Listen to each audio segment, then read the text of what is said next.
Hi. ஆக்சுவலாக இன்றைக்கி நான் எதை பற்றி பேச போகிறேன்னா, ஆர் யூ ரியலி கான்ஃபிடென்ட்? நீங்கள் நிஜமாகவே கான்ஃபிடெண்ட்டாக இருக்கீங்களா அப்படிங்கிறதுக்கு ஒரு சின்ன டெஸ்ட் கூட பண்ணி பார்க்கலாம்.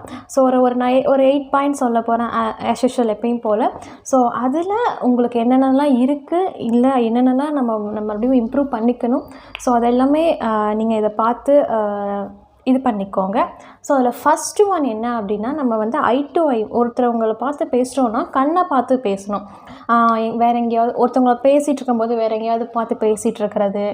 ஸோ இதெல்லாமே உங்களோட குவாலிட்டியை டிக்ரீஸ் பண்ணும். ஓகேவா? ஸோ யாரை பேசினாலுமே இனிமேலே கண் பார்த்து பேசுங்க, மூஞ்சியை பார்த்து பேசக்கூடாது, கண்ணை பார்த்து பேசணும். அப்போ கண் எங்கே இருக்குது, மூஞ்சில் தான் இருக்க கேட்கக்கூடாது. மூஞ்சியில் கண் இருந்தாலும் நீங்கள் கண்ணை பார்த்து தான் பேசணும். ஓகே. செகண்ட் ஒன் என்ன அப்படின்னா, நம்ம ஹேண்ட் ஷேக் பண்ணுறோம் இல்லையா? ஸோ இந்த மாதிரி ரொம்ப டைட்டாக பண்ணக்கூடாது. பட் அதுக்குலாம் எல்லா ஃபிங்கர்ஸும் க்ளோஸ் ஆகிற மாதிரி நம்ம ஹேண்ட் ஷேக் பண்ணணும். சும்மா ஏனோ தானோ இந்த மாதிரிலாம் கொடுத்துட்டு இருக்கக்கூடாது.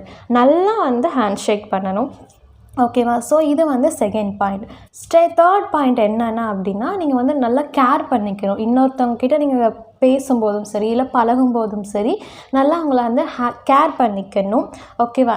அண்ட் ஃபோர்த்து ஒன் என்ன அப்படின்னா, ட்ரெஸ்ஸிங் சென்ஸ் நல்லா இருக்கணும். ஸோ ட்ரெஸ்ஸிங் சென்ஸ் உங்களுக்கு என்ன ட்ரெஸ் இருக்கோ அதை அழகாக நீட்டாக அயர்ன் பண்ணி துவைச்சி அந்த மாதிரிலாம் பண்ணி நீங்கள் போடுங்க. ஓகேவா? ஸோ அதுக்குன்னு நான் ரொம்ப ரிச் ட்ரெஸ் தான் வாங்கணும் அப்படி கிடையாது. நம்மக்கிட்ட இருக்க ட்ரெஸ்ஸை லுக்கிங்காக ஓரளவுக்கு நல்லா இருக்க ட்ரெஸ்ஸை நம்ம நல்லா துவைச்சி அயர்ன் பண்ணி போட்டாவே அதுவே போதும். ஸோ ட்ரெஸ்ஸிங் சென்ஸ் இம்ப்ரூவ் பண்ணிக்கணும். அண்ட் இன்னொன்று என்ன பார்த்தீங்க அப்படின்னா, ஸ்ட்ரைட்டாக நடக்கணும். ஓகேவா? இப்போ தலையை குமிஞ்சு போட்டுட்டு அந்த மாதிரிலாம் நம்ம நடக்கக்கூடாது. ஸோ ஸ்ட்ரெயிட்டாக பார்த்து நடக்கணும். அண்ட் அதே இன்னொன்று என்ன இருக்குது, அதே மாதிரி என்னென்னா, நம்ம ஸ்ட்ரெயிட்டாக உட்காரணும் இந்த மாதிரி. ஓகேவா? லைக் ஏதோ சொங்கி மாதிரிலாம் உட்காந்துட்டு இருக்கக்கூடாது. ஓகேவா? ஸோ ஸ்ட்ரெயிட்டாக நடக்கணும் அண்ட் ஸ்ட்ரெயிட்டாக உட்காரணும். ஓகே. நீங்கள் உட்காரும்போது இன்னொன்று என்ன அப்படின்னா, நீங்கள் பண்பாக பழகணும் ஆக்சுவலாக. ஓகேவா?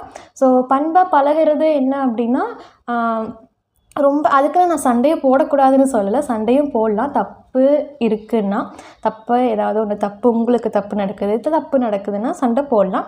ஆனால் அது வரைக்கும் நம்ம எல்லாத்தையும் கேர் பண்ணி பண்பாக பார்த்துக்கணும். ஓகேவா? கேர் பண்ணுறது வேறு, ஹெல்ப்பிங் வேறு, பண்பாக பழகிறது வேறு. ஓகேவா? ஸோ இந்த குவாலிட்டிஸ்லாம் வளர்த்துக்கணும். அண்ட் இன்னொன்று என்ன அப்படின்னா, லேர்ன் பண்ணி கொடுக்கணும். நமக்கு தெரிஞ்சதை மற்றவங்களுக்கு லேர்ன் பண்ணி கொடுக்கணும். ஸோ இப்போ நான் சொன்னதில் ஒரு சில பாயிண்ட்ஸ் எல்லாமே நீங்கள் நோட் பண்ணிக்கோங்க.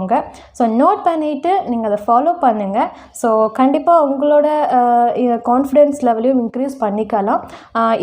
எந்த பாயிண்ட்டை உங்களுக்கு இம்ப்ரூவ் பண்ணும், இல்லை எது இல்லை, எந்த பாயிண்ட் நம்மக்கிட்ட இருக்குது, எல்லாத்தையுமே நீங்கள் பார்த்து ஒரு அனலைஸ் பண்ணிவிட்டு நீங்கள் ஒரு இதுக்கு வந்தீங்க அப்படின்னா நம்மளும் கான்ஃபிடெண்ட்டாக இருக்கலாம். So tata.